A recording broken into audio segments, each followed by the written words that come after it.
just a hack. He's just an absolute hack. And he gets his ass kicked by his teammates every week. It's just, it's terrible. It's just terrible. Welcome back to another episode of the Believe in NFL Draft Prospects podcast. I'm Joe DeLeone, joined by Ryan Roberts. Today we are wrapping up the offensive tackle class, giving our overview of the group, as well as sharing some players that we might be a little bit higher on than the consensus, a little bit lower on than the consensus. No Alex Gilstrap today. He is enjoying some time off. I believe he's on vacation. Alex, hope you enjoy your time away.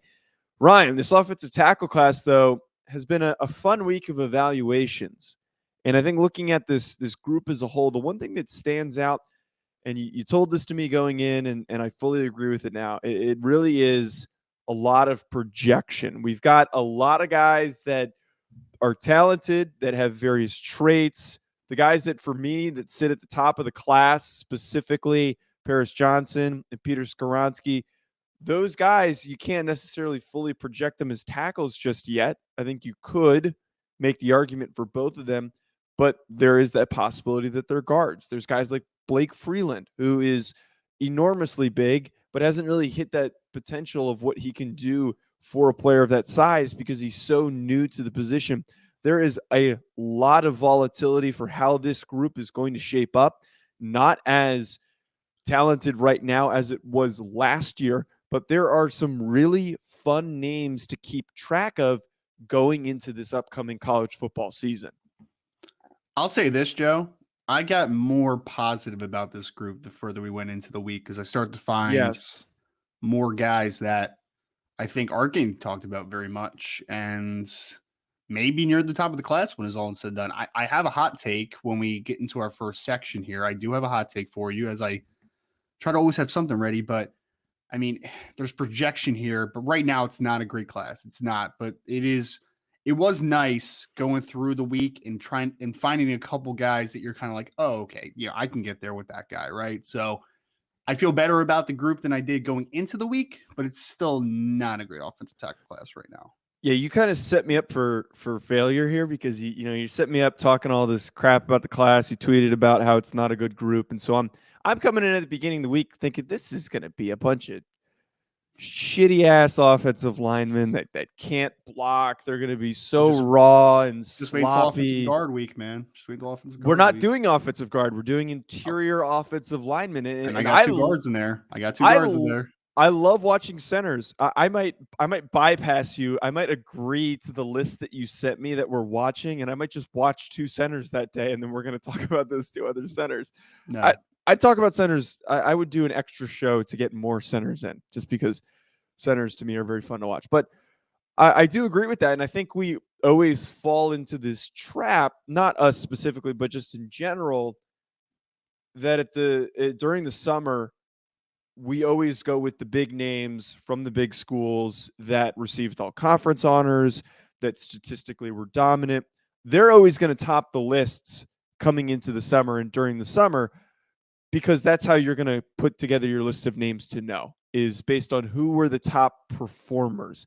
There are always going to be tons of guys that are just not talked about and not brought up because they're under the radar. Maybe it's because they're at a small school. Maybe it's because they're on a bad program. A guy that we're going to talk about today is on a bad program, so he's not getting as much notoriety as he really deserves to do.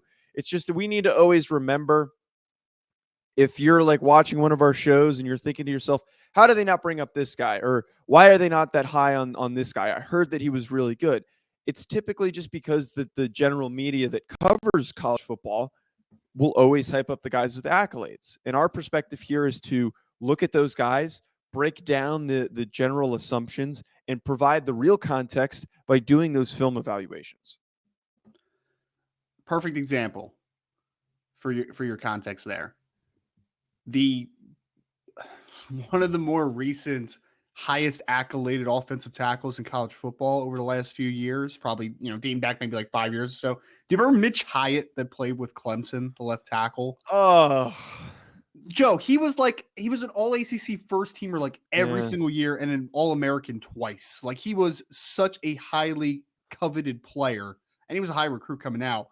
My guy didn't get drafted, and he hasn't stuck in the NFL. Like, just that the accolades don't always matter, right? Like it's, I mean, just to reiterate your point, it's the fact that, yes, when you first start your lists, you're looking for All-Americans, you're looking for All-Conference, you're looking for traits, right? Like those are how you kind of devise those lists, because let's be honest, if you're not an All-Conference or All-American performer on college level, you're probably not going to be a great NFL player. Like those things usually follow suits. That's but, I mean, true. yeah. That's true. But the people that vote on these lists, and I'm Mm-hmm. not saying that they don't know what they're talking about. They obviously do. They're so tapped in. They pay so much attention to what's going on. That's why they're the people who vote for these lists. But it's typically either media people or it's coaches. When the coaches do it, they're always pushing Their guy. their guy. Well, actually, I don't know if. Yeah, I mean, they'll probably push their guys. But the other thing, too, is they're just going to push guys from big programs that they recognize names. But I think sometimes the media guys do the same thing, is if they recognize a name, a guy who's a top recruit and he's been starting for a couple years, that's usually why they get picked. Right. So that's kind of where it comes into play. That's why some of these guys on these bad teams get overlooked. Yeah, it's like the big school thing, right? There's a stigma around that. And then, I mean, it's even simply like I vote for the Davey OBrien, and it's like a guy might be a great college quarterback, a better college quarterback than another quarterback. But the fact of the matter is that they don't have traits that are going to profile to the next level. So when we're projecting, what are you looking at me like that? No. I have a question. Who did you vote for the Davey OBrien this year? I actually have got the. Are you allowed to say? I don't want you to. Yeah, I can do it. I can do it. It's fine. So the final vote, you were allowed 3 players that you voted for, and I actually got the 3 finalists. I voted for Bryce Young, CJ Stroud, and Kenny Pickett, and then Bryce Young won. So, are you allowed to tell us who is on your watch list? Like who you? Because how does that work for? Because they usually put out a watch list, right? Yeah, so they put out a watch list. I haven't been. Why didn't we talk about this quarterback week? I completely forgot that you did this. I know, man. That's on you. So there's 3 votes for the Davey OBrien. There will be one in the preseason. I don't even know how many are voted at that point. There will be a midseason one where I think we vote for like 16 guys or something, and there's a final one where you vote for like 3 or something. So that's, I guess, the semifinalists, and then into the finalists is the 3 votes. So I don't know why we didn't talk about it. Why don't you pay attention to my profile? It literally says Davey OBrien voter. You've got too much crap going on, man. It's hard to know what you're doing these days. You're like an assistant special teams coach at like a random school. I wouldn't put that past me. Yeah, according to Huddle, I wouldn't put it past me that you do that in your free time, or you coach track, or you're still tutoring kids. And I mean, we talk every day. You could just ask me about my personal life. But there's too many. Like, I ask you about your personal life, and there's too many. We're not getting into it. I want to get into this tackle class. Before we do, though, let's talk about today's sponsor, BetOnline. If you're like me, and I keep saying this, baseball is the most boring sport to watch. If you're a football fan, it is a total 180. I decided I'm going to make the games interesting to pay attention to, so I started betting on them. I only put $10 down. I don't go crazy. Just make it a little bit more entertaining. And trust me, if you don't do that already, I encourage you to do it, because it does add a little bit more excitement. Build up that bankroll for the college football season like I'm doing. Our partners at BetOnline is where you should head, and they continue to be the #1 source for all of your betting needs and sports info. Find all the latest sports developments, including updated odds on the NBA and NHL playoffs, Major League Baseball fights, and even next season's NFL futures. BetOnline is your continued source for all of your sports wagering needs, including live betting and your favorite Vegas casino and poker games. It's super easy to get started, so head to their website today or use your mobile device to join, and use our promo code BELIEVE to receive your 50% welcome bonus on your first deposit. BetOnline, where the game starts.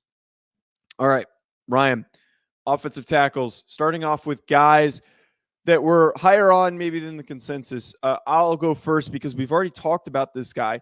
Don't know if he necessarily fits the mold of higher on than the consensus, but I'm very, very high on this kid, Paris Johnson, offensive tackle, previously played guard, now going to be playing tackle for Ohio State.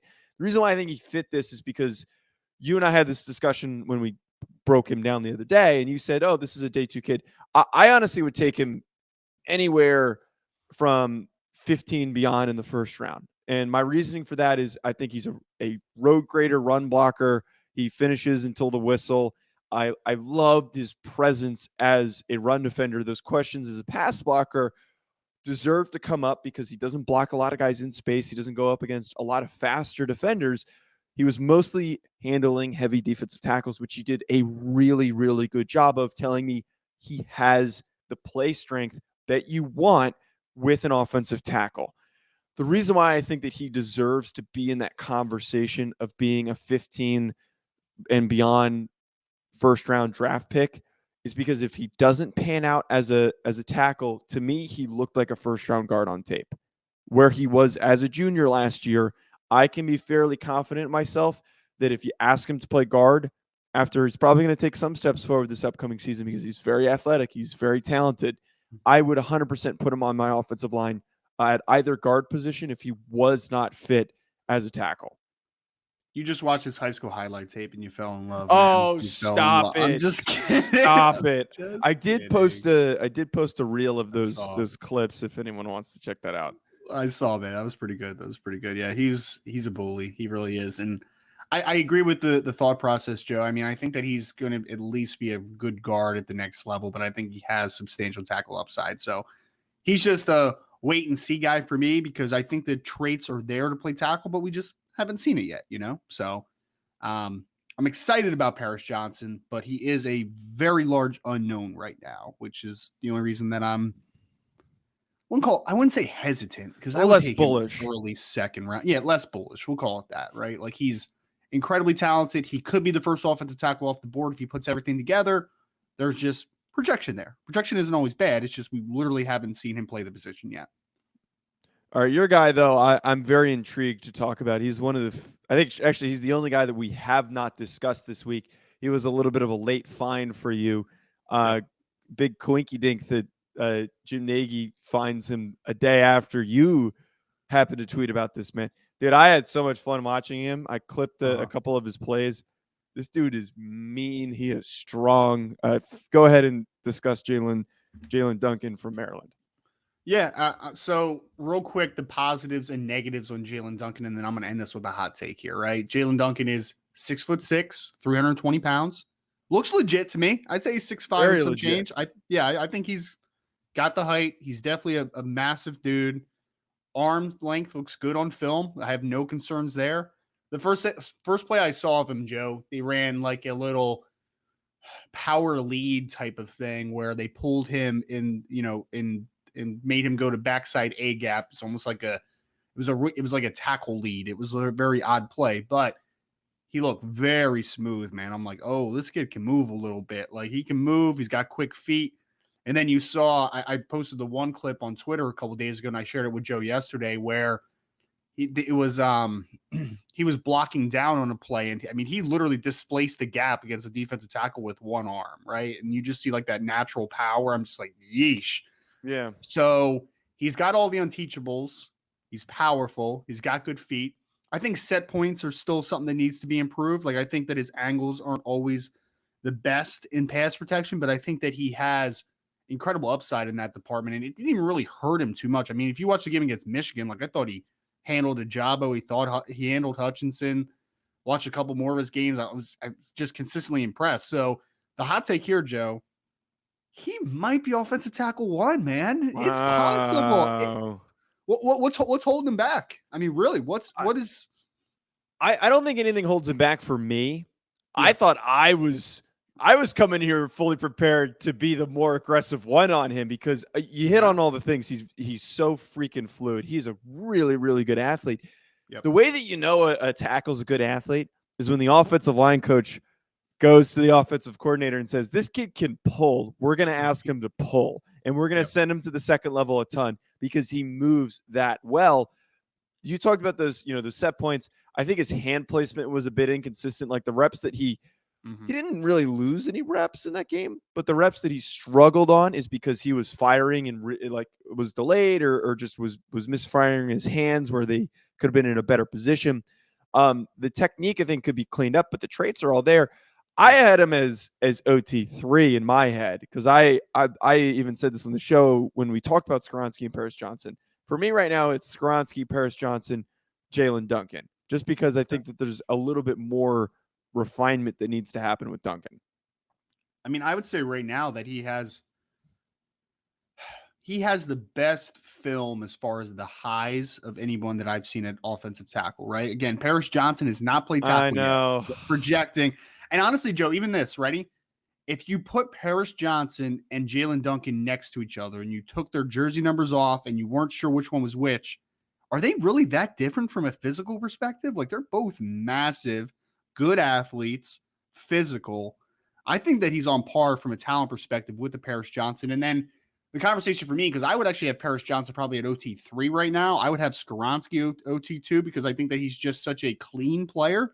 But I mean, he's going to have 32 and some odd inch arms and be 6'4" and 300 pounds, And then you look at a guy like a Jaelyn Duncan, where if he hits his ceiling, man, I think that he has every ability to be a very good left tackle at the next level. Like, he has left tackle traits on the next level. So, yeah, I think he had the best film of any tackle that I saw this week. Not the most consistent film. Yes. That would be Peter Skoronski.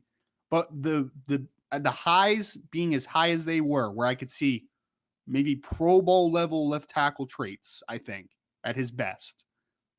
I think Jaelyn Duncan might have been OT1 this week. I think he is. I don't know. I can totally see that. I don't currently agree just because I think I'm a little bit higher than the other two guys, but I will say I'd take him in the first round. I don't think that's a hot take. Early second, first round. I don't think so. He reminds me of, do you remember Brandon Albert? Do you remember him? Yeah, that's an interesting. Came out of Virginia. He was a good left tackle for a pretty long time. Played with the Chiefs, played with the Dolphins. I don't know if it was partly because of the same number, but like body type was similar athletes. Like, just kind of reminded me of him. Like, I think that he's a power-based left tackle prospect, but also dude can move too, right? So yeah, I think left tackle traits there for days for a guy like Jaelyn Duncan.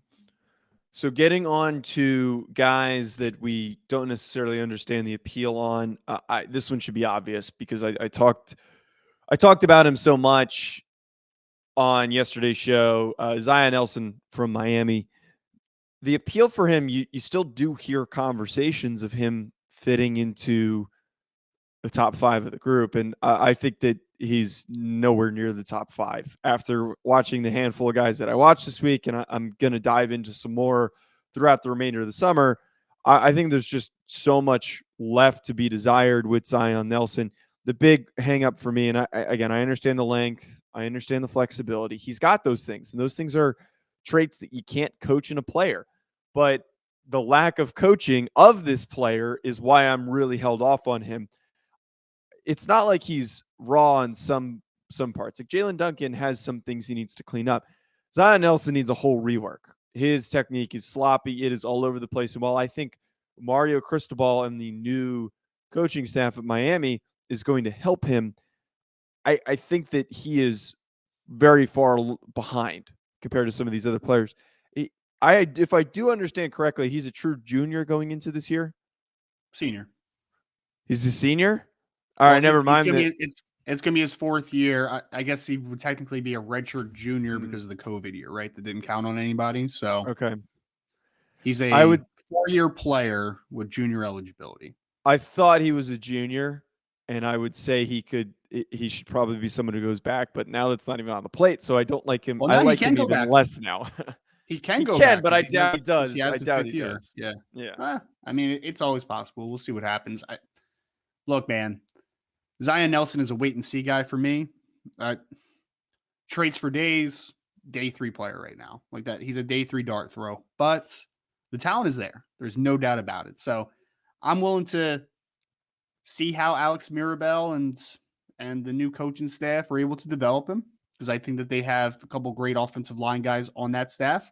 We'll see what happens, but he is not a sure thing right now. But we'll see. You, on the other hand, were not a fan of Anton Harrison, who we talked about on Monday's show. What's your reasoning for that? I mean, again, it's comparative to where other people have him right now, right? Like, I see him in first round mocks all the time, and I'm just like, I think I said on the show, like 3rd to 4th round, I'd be like okay with, because he has upside. Like, there's things to like, but game is just moving very fast for Anton Harrison right now. Like, he needs work, man. Like, the game is just not slowed down yet. Aiming points are not great. I don't think he plays hard on a snap-to-snap basis. There's things that need to improve with a kid, but again, he is 6'5", 6'6". Well, actually, listed 6'6". He's like 6'4.5", 6'5", like somewhere in that ballpark. 320 pounds, has good strength, has solid foot quickness. Everything is there for him to be an NFL offensive lineman. Just missing with it right now. He's definitely not a first round player right now. There's no doubt about that. So I think that's why I'm a little lower, just because I've seen him in mock drafts in the first round, and not just one or two. Like, I've seen several first round mock drafts, and I just can't get there with Anton Harrison right now. I mean, I understand where you're coming from on Harrison. I definitely still have to kind of plant my flag here and say that I think he's definitely better than Zion Nelson. Like, I would take him, and I would project him to do better than Zion Nelson. I think that maybe he fits at the very end of the top 5 for me. Maybe I'm probably just on the outside, because I think I would give Freeland a slight nod because of his traits being just so much freakier and so much better. Yes. The aiming points and the hand placement was the concern for me. I think if you can get more consistency out of him on a snap-for-snap basis, like, his best reps were pretty good. They were strong. But I do, after being more exposed to the entire group, I'm lower on him after seeing all these other talented players. But I think I'm still higher on him than you are. I don't think I'm willing to be not completely out, but to not be as in on him as you are. That's fair. That's fair. Joe, can we do a quick top 5? Like, real quick? We don't have to give a ton of analysis to it. Yeah, go for it. For this? You want me to go first, and then you give yours? You go first. All right. I'm going to stick with what I just said. Jaelyn Duncan, number 1, Maryland. Number 2, Peter Skoronski, Northwestern. 3, Paris Johnson, Ohio State. 4, Blake Freeland from BYU. And number 5 for me would be Matthew Bergeron from Syracuse. I think based on how I projected some of these guys, I would probably go Peter Skoronski 1, Paris Johnson 2, Jaelyn Duncan 3, Matthew Bergeron 4, and then Blake Freeland 5. That's probably So Anton Harrison probably 6, 7. Look, not even really that close to coming in. Now that I fully say it out loud. Our top 5 is the same. It's just ordered different. Different order. I like the fact that Bergeron's a bit more consistent than Freeland is, and he's actually shown what he's capable of. So that's kind of where I sit with him. So we've got a couple guys that we wanted to bring up here at the end. Some players that caught your attention, Ryan. I haven't necessarily gotten to all of these guys, but the 3 guys that you wanted to mention, Walter, is it Rouse? I think it's Rouse. I could be wrong. From Stanford, Robert Scott Jr. from Florida State, and a FCS guy, Garrett Greenfield from South Dakota State. Yeah, I just wanted to roll through a couple of these guys because obviously we didn't get to everyone that we wanted to get to this week. I'll say Rouse was actually a kid, Joe, that almost went to Notre Dame, but he ended up going to Stanford. High academic kid, really talented. 6'6", 6'6", 315, clean body, good athletes, developing power. Just has not been coached very well. Like, it's been kind of a mess. I mean, if you think of some of the offensive tackles that the Stanford Cardinal have had over the last few years, you think about, what was his name, Joe, that got drafted by the Jacksonville Jaguars? Walker Little. They had Walker Little, and then they had the right tackle, whose name is escaping me, that was like a 5-star recruit as well. They've recruited well at offensive tackle. Have not developed him. Walter Rouse is a really talented player. I want to see him with NFL coaching because I think that there is upside to him, but he is not there yet. Robert Scott Jr. from Florida State's a guy that I've heard his name floated around a little bit. Really good athlete. Just he's not there right now, man. Like, technical perspective, physicality perspective, just not there. He's got NFL level athleticism though. So another developmental guy. And the last one's Garrett Greenfield from South Dakota State. He's like your typical FCS offensive lineman. He showed up to South Dakota State around 250, 260 pounds. Now he's 6'6", 300 pounds. Arm length is good. Good athletes. In the pass game, he's really good. Pass protection's awesome. Run game is not as good right now because he's just not a super overly physical guy, but he can get there, I think. He just needs to keep improving that play strength and that core strength. So he's like a mid-round type of dude right now, Garrett Greenfield, for me. But I think he could be a day 2 guy eventually if he takes a step forward. Like, I think I don't know, his film going into the year, I think it rivals Trevor Penning's. Trevor Penning was drafted in the first round. It's just Trevor Penning had maybe a little bit of higher traits. But I really do like Greenfield from South Dakota State, a guy to watch in that zone-based blocking scheme. He was a lot of fun to watch. Yeah, Greenfield's an interesting one to bring up because every year we're going to try and figure out who's this next FCS offensive lineman to discuss. I don't think the ceiling is as high for him to go as early as Spencer Brown and as Trevor Penning did, but he's still somebody to be aware of. Sure. Yeah, no, he's not going to go as high as Trevor Penning. I mean, Trevor Penning just went top 20 in last draft, right? Mm-hmm. Spencer Brown went third round. That's a talking point. Maybe not quite that high, but he should have gone a lot higher. He was the best UNI offensive tackle over the last 2 years, but that's a different conversation. But I think that Greenfield has riser upside. He just needs to improve his play strength, but I think the athleticism and the length are there for him to be a good player. Folks, that's going to be it from us on today's show. At Joe DeLeone, at Rise and Draft, at NFL Prospects Pod, and hit subscribe wherever you're tuning in. We've got interior offensive linemen coming next week and an interview with Matt Bergeron that is going to be dropping tomorrow morning.